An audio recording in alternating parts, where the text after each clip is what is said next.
Iya, Mas Fani. Jadi reminder untuk kita semua parents, sebagai parents dan juga guru ya. Oke, saya ke pertanyaan selanjutnya, Bu Sasha. Iya, iya.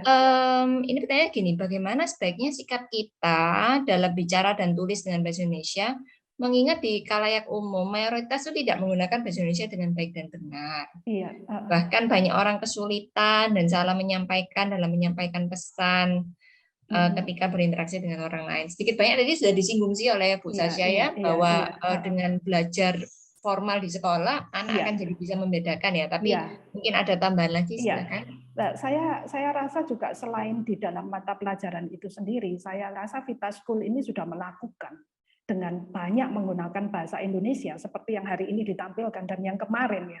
Juga bahasa Indonesia anak-anak dilatih tadi untuk memaparkan secara formal. Jadi bukan hanya di kelas dalam bentuk pelajaran, tapi aktivitas-aktivitas seperti ini sangat penting gitu. Dan itu sudah dilakukan ya. Tampaknya ini sudah menjadi habit untuk Vita untuk banyak mengeksplorasi anak-anak agar memakai bahasa Indonesia dan juga bahasa Inggris. Saya melihat tadi sudah cukup lengkap itu. Jadi ada bahasa Inggris sebagai nyanyian dan kemudian juga bahasa ibu dan bahasa daerah. Itulah yang harus. Karena pada dasarnya bahasa itu memang harus dipakai, tidak untuk diajarkan. Bahasa Inggris pun demikian. Kalau dipikir ya, kita sendiri ya, kita orang tuanya itu, kita kan belajar bahasa Inggris mulai dari dulu itu SD udah dapat, SMP, SMA, kuliah juga. Tapi kan kita sering-sering kebanyakan orang ragu untuk ngomong ya. Nah itu karena kan tidak dipakai untuk ngomong. Nah semuanya itu dalam rangka untuk dipakai. Bahasa Indonesia, bahasa ibu, bahasa daerah, bahasa Mandarin, apapun adalah media komunikasinya. Gitu ya. Jadi dipakai untuk berkomunikasi dan memang harus ada wadah, ajang, waktu yang seperti RD ini untuk memberikan anak waktu dan kesempatan untuk tampil. Begitu. Begitu, Mas Fani. Thank you. Ya, saya senang mendengarnya karena berarti pelajaran bahasa di Vita ini udah di arah yang benar lah ya. Iya. Karena saya melihat bahasa Inggris juga dipakai gitu ya, bukan melulu belajar apa istilahnya mungkin belajar tenses seperti kita di zaman dulu ya. Tapi lebih ke arah untuk komunikasi, bahasanya dipakai untuk komunikasi. Iya. Nah, ini akan nyambung ke pertanyaan selanjutnya dari seorang parents ini sebenarnya untuk mulai usia berapa ya anak-anak itu les bahasa asing? Karena dia melihat sekarang ini ibu-ibu tuh berlomba-lomba memberikan les bahasa asing, terutama Mandarin dan Inggris pada anak-anaknya. Tapi si orang tua ini sendiri takut kalau anaknya tuh ada les matematika, ada les 2 bahasa, nanti anaknya tambah jenuh, tertekan, nanti malah berhenti di tengah jalan. Nah, itu pertanyaan. Ya, sebetulnya pertanyaan kalau secara ini ya, kalau secara di dalam penelitiannya itu idealnya anak itu belajar bahasa asing sebelum usia pubertas, akil balik. Jadi sekitar 11-12-an ya akil baliknya itu. Nah, tetapi untuk mulainya kapan? Itu betul-betul sebetulnya orang tua yang menyadari. Jika anak itu memang punya minat dan enjoy belajar bahasa, jadi anak yang memang punya kecerdasan linguistik, mau langsung dileskan 2 juga bisa. Tetapi jika anak, yang penting adalah anak menikmatinya. Dan itu memang begini, motivasi dan minat itu adalah daya gerak bagi anak untuk sungguh-sungguh belajar. Nah, jika memang ingin meleskan gitu berarti harus membangun motivasinya dulu. Jadi tidak sekedar mengirimkan anak untuk les di sini dan di sana gitu ya. Jadi itu nanti akan terjadi kelelahan juga untuk anak-anak jika terlalu banyak les gitu ya. Dan saya merasa juga sebetulnya sekolah sudah jika cukup memberikan di sekolah sudah cukup gitu. Kalau sekolah ini sudah cukup kreatif membangun minat anak berbahasa asing, berbahasa Indonesia, berbahasa Mandarin itu dengan berbagai kegiatan, mengapa harus les gitu ya? Kecuali jika memang ada tujuan tertentu ya, nanti akan studi lanjut di luar negeri setelah lulus SD misalnya, atau setelah lulus SMP, nah itu memang perlu ditambahkan.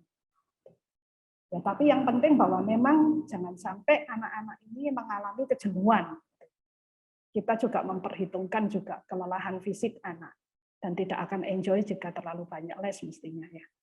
Begitu Miss Wani. Ya, thank you jawabannya Bu Sasha. Mungkin juga kalau memang harus les, cari yang lesnya juga punya visi yang sama, yaitu bahasa untuk Betul, komunikasi betul. itu ya. Iya, iya, Saya betul. rasa juga banyak cara lain seperti menyediakan atau pinjam Iya, buku-buku bacaan iya, betul. supaya di rumah Iya, ada input bahasa asingnya gitu ya. ya, sebetulnya orang tua, walaupun tidak fluent di dalam bahasa Inggris, merasa tidak bisa, tetapi yang dibutuhkan anak itu sebetulnya kehadiran orang tua dan motivasi yang dibangun.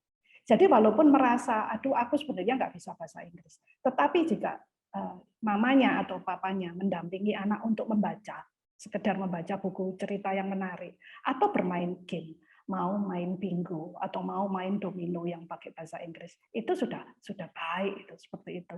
Dan mungkin juga yang seperti itu diharapkan anak ya, kedekatan itu terbangun gitu. Tidak harus anak les di luar atau harus menghadap laptop lagi untuk belajar bahasa Inggris. Jadi walaupun orang tua merasa tidak fluent, tidak mahir banget ya, tapi bisa bahasa Inggris, itu bisa kok mendampingi anak. Yang penting kehadiran untuk memotivasi dan mendampingi. Begitu Miss Fani, ya betul tadi yang Miss Fani katakan. Oke, ini masih ada pertanyaan lagi yang masih berhubungan lagi dengan belajar bahasa. Ya. Ini ada khawatir begini, kalau anak saya usia 7-8 tahun, dia tuh ingin menguasai banyak bahasa. Banyak bahasa tuh apakah ini kata-katanya gini, apakah otaknya itu tidak error gitu ya? Karena kan banyak bahasa gitu di dalam otaknya. Iya, sebetulnya tidak. Tadi sedikit sudah saya bahas ya, untuk bahwa memang otak manusia itu punya kapasitas untuk belajar. Kalau yang average, yang normal itu sekitar 3-4 bahasa bisa. Kemudian ada manusia-manusia yang istimewa, itu yang polyglot, itu yang bisa puluhan bahasa itu. Nah, kalau yang dimaksudkan apa tidak bingung bahasa, kalau memang itu terjadi campur-campur bahasa, itu adalah tahapan yang wajar sebetulnya.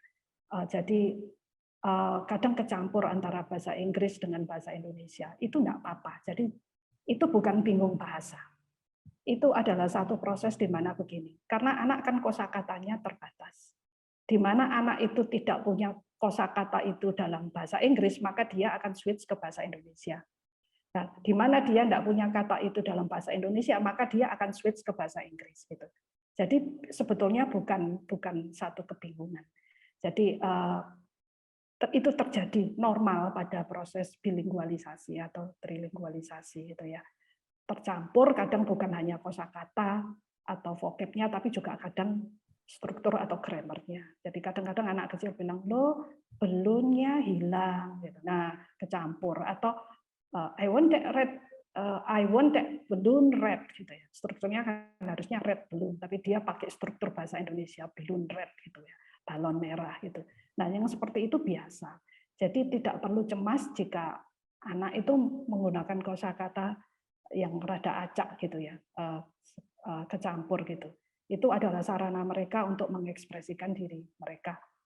Pada saatnya itu nanti akan terpisah dengan baik dengan sendirinya.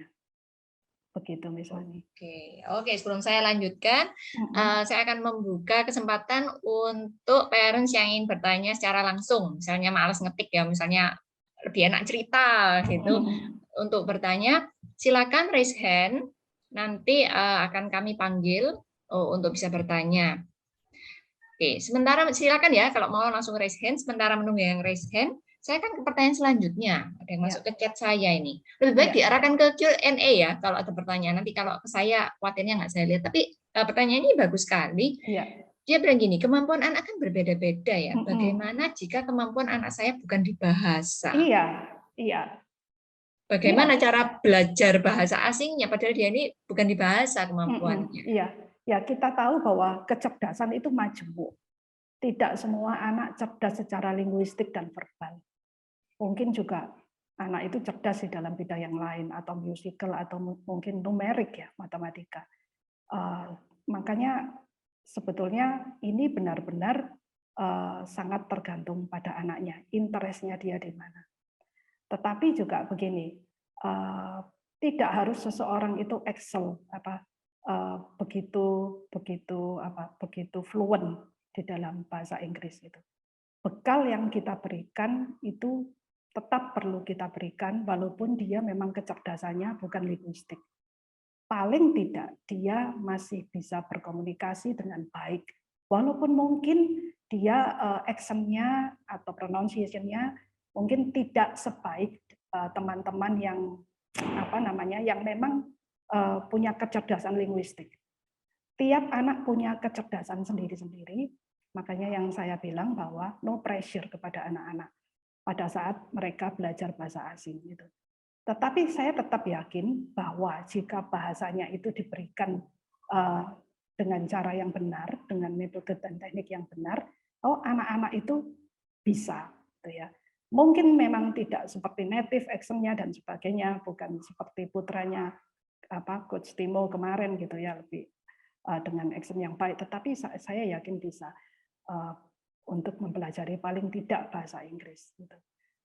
Kecerdasan apapun kita perlu ijibkan pada anak-anak. Seperti juga anak-anak yang tidak cerdas matematika, gitu ya.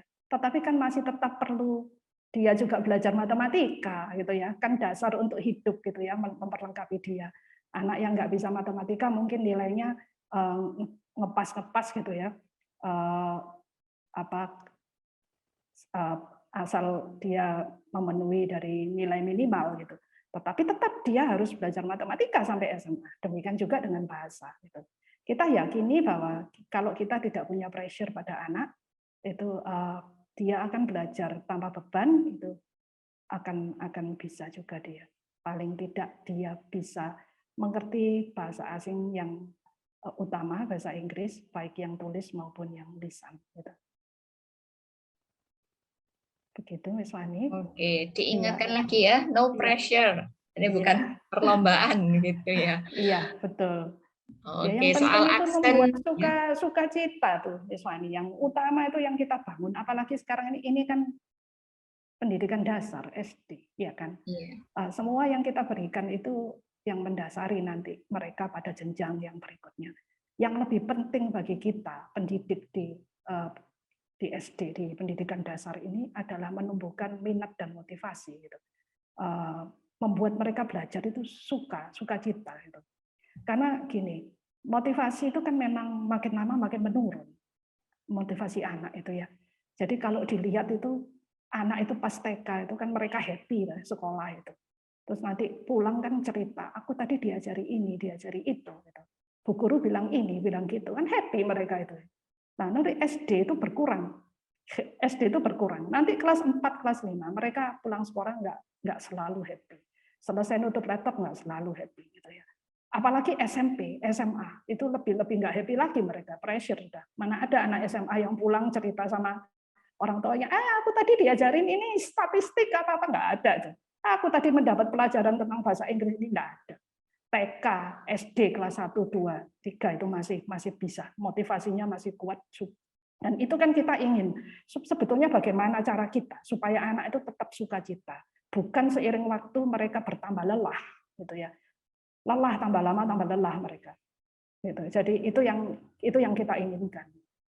Sukacita itu kita tanamkan di dalam belajar bahasa, dan juga belajar bahasa apapun.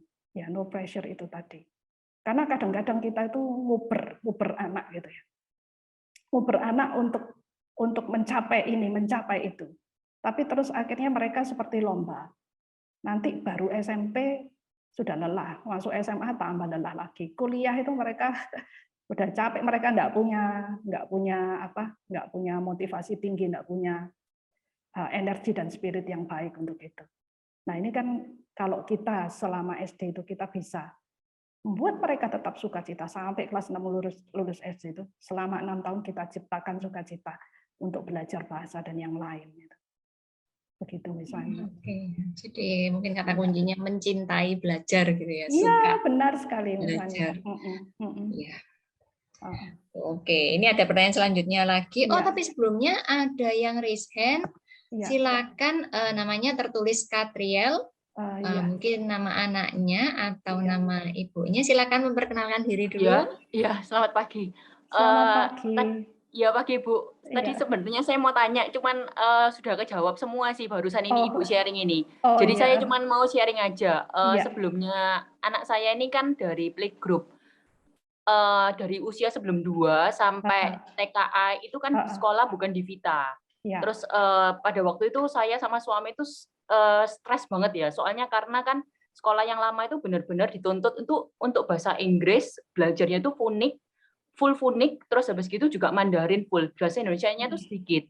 Nah, akhirnya itu pas pada saat TKA itu tidak benar-benar tidak bisa mengejar. Akhirnya stres kan, saya marah-marah, suami juga, terus anak saya itu akhirnya juga stres. Akhirnya kita tuh inisiatif untuk ke Vita. Akhirnya ya kita mengucap syukur sih sama Tuhan. Akhirnya dengan di Vita ini, dengan sistem pembelajarannya ini jadi baik semuanya gitu.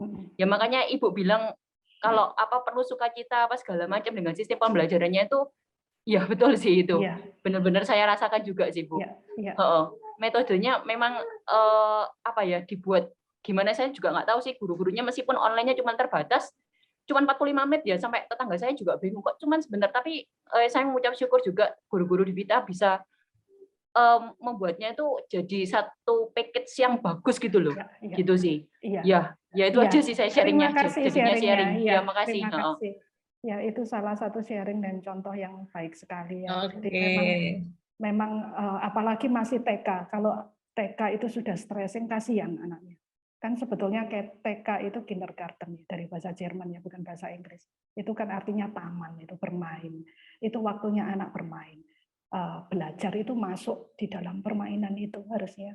Jadi dunia bermain mereka tidak akan kita bebani dengan yang akademis yang masih belum waktunya begitu. Jadi memang supaya mereka menikmati. Kalau sudah lewat masa itu nggak kembali lagi masa TK itu. Jadi ya memang harus juga cita. Saya terima kasih sekali sharingnya. Ya. Oke ya, terima kasih sharingnya Ibu. Anak saya juga 2 ada di preschool Vita, yang satu udah elementary sekarang, dan memang sebenarnya kayak ada kekhawatiran ya, ini kok nggak kayak sekolah lain ya, kok nggak diajarin ini ya, kok baca tulisnya nggak gini nggak gitu ya. Tapi ya saya lihat mengejar apa sih sebenarnya, toh di SD nanti apa seiring perkembangannya anak akan bisa gitu, kita nggak perlu ngejar-ngejar. Benar Jadi sekali. ya benar yang disampaikan Bu Sasya, yang penting tuh love of learning-nya. Iya, betul sekali. Karena kan kita ini kan ingin menjadikan mereka pembelajar mandiri sebetulnya. Sukacita belajar, pembelajar mandiri.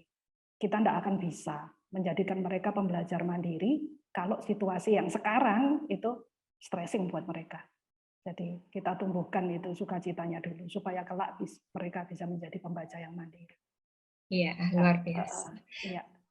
Oke, sebenarnya sesi Q&A sudah berakhir waktunya, tapi mungkin kita kasih satu pertanyaan lagi ya, Bu Sasya. Iya.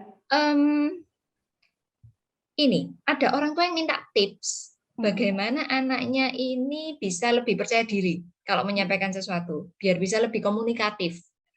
Disambung juga dengan anak yang kalau ngomong bahasa Indonesia menyusun kalimatnya itu masih terbalik-balik. Gitu. Mungkin 2 berarti ya, 2 pertanyaan terakhir ini Bu Sasya.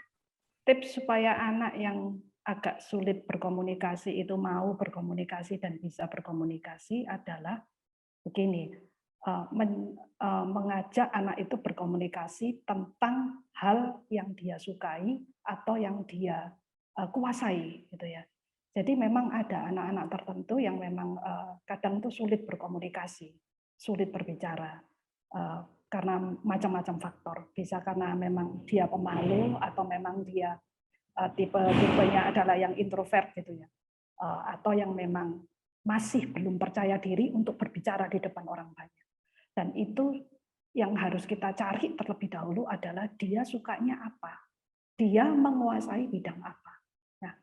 Nah, itulah yang dijadikan topik supaya dia berbicara. Karena seperti kita juga ya, kita juga akan berbicara lebih banyak jika kita ngerti apa yang kita bicarakan dan kita enjoy berbicara seperti itu. Nah, misalnya saya diminta berbicara tentang matematika, ya saya diem, saya nggak ngerti gitu ya. Kita orang dewasa kan juga seperti itu. Nah, anak-anak pun begitu. Jadi kita cari dulu apa dia sukanya apa Anak yang pendiam ini sukanya apa? Oh, dia ternyata sukanya dinosaurus, punya buku banyak dinosaurus. Sekali waktu dikeluarkanlah topik itu dinosaurus, supaya dia bisa berbicara, gitu. Supaya dia banyak yang ada di dalam kepalanya, gitu ya. Ingin mengekspresikan banyak hal. Jadi kuncinya itu mencari apa yang dia suka lebih dahulu, sesuai dengan minatnya, sesuai dengan interestnya. Dan dari situ dia akan berbicara banyak, dan pada saat dia berbicara, walaupun strukturnya salah, walaupun pengkalimatannya salah, kita appreciate, kita hargai. Kita hargai itu begini, untuk anak-anak tertentu, sekedar berbicara aja, itu sudah harus membangun keberanian. Anak-anak yang pemalu itu harus membangun keberanian baru dia bicara, walaupun hanya 1 atau 2 kalimat. Nah, kita kenali anak kita. Kalau dia berbicara walaupun salah, kita appreciate, kita ambil keberaniannya dan juga inti dari apa yang dia ungkapkan. Kita nggak usah terlalu correcting dulu awalnya. Oh, harusnya begini, begitu. Kita hanya perlu mengulang dalam kalimat yang benar. Oh, maksudmu tadi begini ya. Oh, baik sekali. Nah, itu salah satu caranya, Miss Wani. Selalu untuk anak-anak yang agak sulit berbicara atau agak sulit ini, kita selalu pakai pintu masuk mereka. Pintu masuknya ke dunia mereka apa? Dari minat mereka, minat dan kesukaan mereka. Gitu. Oke, Begitu, jadi tipsnya pintu masuknya dan tips untuk membetulkan kalimat yang salah bukan dibilang salah, tapi diulangi dengan susunan yang benar, ya, supaya dia input, dapat input yang benar sekali. bagaimana. Oke. Ya. Semoga semua pertanyaan parents sudah kurang lebih terjawab ya. Meskipun mungkin ada beberapa yang masih ingin tanya gitu, nanti bisa lewat elementary, bisa WA ke elementary, nanti akan kami coba sampaikan ke Bu Sasha untuk bisa dapat jawabannya. Ya, kalau ada Sekarang pertanyaan mungkin yang disusulkan bisa lewat Miss Wani, nanti Miss Wani atau Bu Herma bisa WA saya, akan saya jawab lewat WA, gitu ya. Iya, ya. Terima kasih Bu Sasha. Mungkin ada satu pesan terakhir gitu, Bu Sasha, untuk kami semua orang tua dan juga pendidik untuk anak-anak usia TK sampai SD ini. Ya, supaya kita tidak terjebak juga yang menganggap bahwa kesuksesan hanya bisa dicapai jika kita menguasai bahasa asing. Walaupun memang kita ini saat ini berada di era global, kita selalu percaya bahwa bahasa pertama itu adalah bahasa yang sangat diperlukan anak-anak untuk membangun bahasa-bahasa selanjutnya, begitu ya. Jadi dan jangan lupa bahwa bahasa apapun yang dipelajari harus dibarengi dengan pendidikan karakter yang benar, supaya bahasa tersebut bisa membawa manfaat dan hikmat bagi anak-anak. Begitu saja, Miss Wani, saya rasa sudah saya sampaikan semua. Oke, terima kasih banyak Bu Sasha untuk hari ini. Kami banyak belajar, banyak hikmat baru, diingatkan untuk menjadi orang tua yang membuat anak suka belajar. Dan ya saya yakin karena saya pernah baca juga bahwa otak anak itu justru bisa belajar dengan baik ketika dia gembira. Benar sekali. Kalau stres itu malah nggak bisa belajar. Benar sekali. Ada satu bagian otak itu yang semakin mengecil kalau dibentak 1 kali sama mamanya. Kalau dibentak lagi kedua semakin mengecil lagi. Jadi bentakan kita, amarah kita itu tidak membuat anak bisa. Justru itu bagian otak itu akan mengecil, justru akan tertutup. Jadi memang kita ini pendidikan dasar. Dan waktu kita untuk mendampingi anak itu tidak lama, ibu-ibu. Cuma TK dan SD. Itu SD nanti kelas 6 juga sudah akil balik. Nggak mau loh terlalu kita dampingi. Ini adalah we have to treasure every minute belajar dengan anak-anak kita. Ntar mereka SMP sudah nggak mau loh sama kita, gitu ya. Jadi kita dampingi anak-anak kita selagi mereka memang membutuhkan pendampingan kita. Gitu. Itu Miss Wani. Oke, thank you Bu Sasha. Oke, sekarang mungkin ada yang panitia bisa kirim kirim link feedback di chat. Saya harapkan semua orang tua parents dan juga pendidik yang hadir, mungkin dari luar Vita, bisa mengisi Parents Equip Feedback ini. Silakan diklik di chat box dan bisa diisi, sangat pendek, mungkin cuma 1-2 menit mengisinya, tapi kami sangat butuh masukan untuk acara-acara kami yang selanjutnya. Oke, sekarang kita akan berdoa penutup.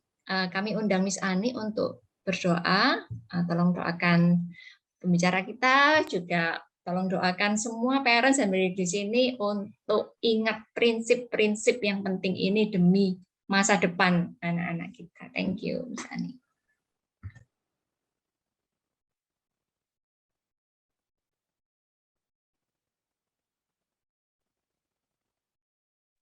Miss Ani mohon di-unmute dulu.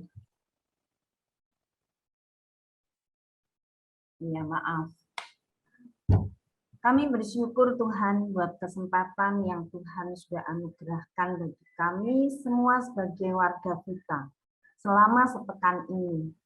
Bukan hanya para siswa, para pendidik, juga orang tua. Kami boleh belajar tentang hal yang sangat penting, tentang budaya, terutama bahasa, yang dapat menunjukkan jati diri kami semua. Terima kasih juga sudah dipertemukan dengan para narasumber seperti Bu Sasha pada pagi hari ini, juga Coach Timo yang membuka mindset kami untuk lebih memahami bahasa apa yang kami butuhkan, sehingga anak-anak ini bisa belajar dengan penuh sukacita.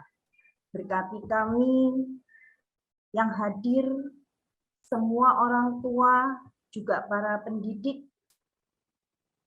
Kami semua berharap semoga webinar pada hari ini dapat menjadi manfaat agar kami dapat memiliki hikmat dan kami boleh percaya diri dalam menggunakan bahasa Indonesia sebagai bahasa ibu dalam kehidupan kami sehari-hari.